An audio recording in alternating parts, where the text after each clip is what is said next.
निवेदन करूंगा बहुत ज्यादा, यदि आपको कर्जा हो गया, बहुत ज्यादा कर्जा हो गया और वो कर्जा चूक ही नहीं रहा, तो थोड़े दिन बड़ के पेड़ के नीचे आप बटकेश्वर महादेव के लिए 1 लोटा पानी, उसमें थोड़ा सा पिसा हुआ चावल पीस के गला लेना, चावल को और पीस लेना, पीस के उस पानी में मिला लेना और मिलाकर उसमें थोड़ी सी हल्दी पिसी हुई डालकर बटकेश्वर महादेव के नाम से बड़ के पेड़ के नीचे अपनी कामना कर कर जो कर्जा हुआ है उस कर्जे का भान देते हुए, स्मरण देते हुए छोड़ दीजिए।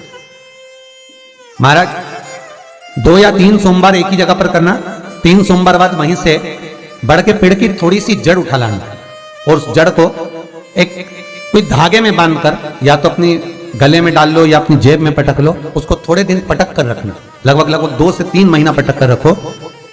वो जड़ जैसे बड़ का पेड़ विस्तार होता है, पानी गिरे ना गिरे, जल वृष्टि हो ना हो, गर्मी पड़े ना पड़े, उसको कोई फर्क नहीं पड़ता, बड़ का वृक्ष आप रूप फैलता जाता है, उसकी जड़ें अपने आप प्रबल होती है। उसी तरह ये बटकेश्वर महादेव कहीं से भी अगर जड़ आपके पास में रखी है 1 महीना 2 महीना 3 महीना तक, तो ये जड़ अपने आप लक्ष्मी को पकड़कर खींच कर लाती है और कर्जे से मुक्त कर दे। बटकेश्वर महादेव का स्मरण सुख का देना हो। महाराज ऐसा कोई कार्य नहीं जिसमें पशुपति व्रत लाख ना करो, बस दिल से अगर आपने पशुपति व्रत करा है, बाबा विश्वनाथ के 5 पशुपति व्रत होते हैं, किसी भी सोमवार से चालू कर सकते हैं। बस करना क्या है, सुबह पूजन की थाली लगाकर लेकर जाना है, शंकर भगवान के शिवलिंग की पूजन करना है, मंदिर में अभिषेक पूजन करो, वो थाली वापिस लेकर आ जाओ, घर में रख दो।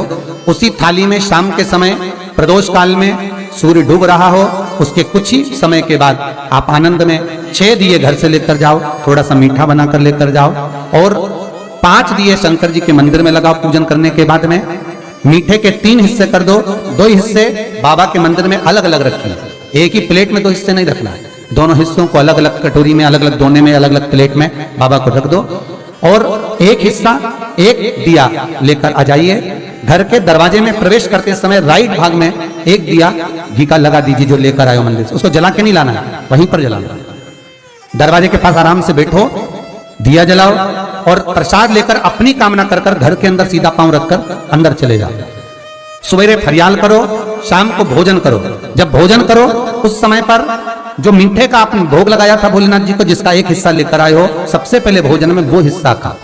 प्रसाद का जो हिस्सा लेकर आए हो उसमें से किसी को वो हिस्से में से प्रसाद नहीं देना, चाहे घर में बच्चे हो चाहे बड़े हो, और वो प्रसाद पहले पाकर फिर आप भोजन प्रसादी ग्रहण करें। पर इसका नियम यह है कि शंकर का प्रसाद रात भर नहीं रखा था, जितनी जल्दी आप प्रसाद का हिस्सा लेकर आए हैं, आधे घंटे के अंदर, पौन घंटे के अंदर आपको वो प्रसाद पाना है और भोजन करना ही है।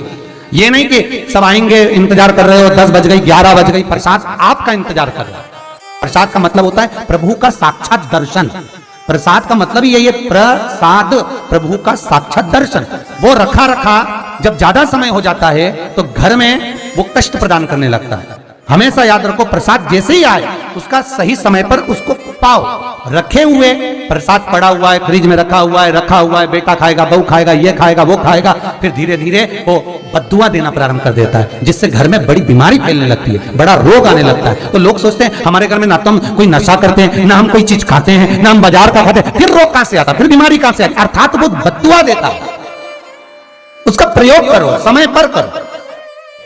कई लोग कहते हैं हमने पशुपति व्रत करा, हमारा बहुत काम हुआ। कई लोग कहते हैं हमने करा पर हमको अभी तक उसका कारण है कि तुम बहुत देर तक प्रसाद को इंतजार करा रहे हो, तो बाबा भी आपको इंतजार करा रहा है, मेरा विश्वनाथ भी इंतजार कर रहा है। हम कहते हैं कि हम पूजन करते हैं, हम पाठ करते हैं, हम अर्चना करते हैं, हम अनुष्ठान करते हैं, हम भगवान की सेवा करते हैं, फिर दुख हमको ही क्यों आता है? उसका कारण केवल इतना सा कि दुख हम खुद बुलाते हैं, दूसरा नहीं। हम स्वतः पशुपति व्रत 5 व्रत करो। 5 व्रत पूर्ण होने पर कई माताएं कहती है कि बीच में हमारे व्रत छूट जाते हैं रजस्वला धर्म के समय पर, तो व्रत तो करना पड़ेगा पर पूजन नहीं होगी और वो गिनती में भी नहीं आएगा। पर व्रत करना है पर गिनती में नहीं आएगा। पूजन भले मत करो, 7 दिन बाद आप जो व्रत करें वो अपने ऊपर है, पर गिनती में नहीं आएगा। व्रत करना पड़ेगा। गिनती में तब आएगा जब दरवाजे पर आप दिया लगाएंगे, जितने दिया आपने लगाए उसी गिनती में आएगा। और महाराज 5 व्रत जब पूर्ण हो जाएं, 5वां व्रत रहे, तब एक नरियल श्रीफल, उस पर एक मोली नाड़ा लच्छा लपेटकर उस पे 11 रुपए रखकर, कोई आपको किसी को ना भोजन कराना है ना भंडारा करना है, केवल मोली लच्छा लपेटकर 11 रुपए रखकर बाबा विश्वनाथ के सम्मुख में शंकर जी की वो जलाधारी जो गोल है माता जगत जननी का हस्तकमल, उसी पर रख देना है। विनती कर देना, बाबा मेरी ये कामना से मैंने ये व्रत किया।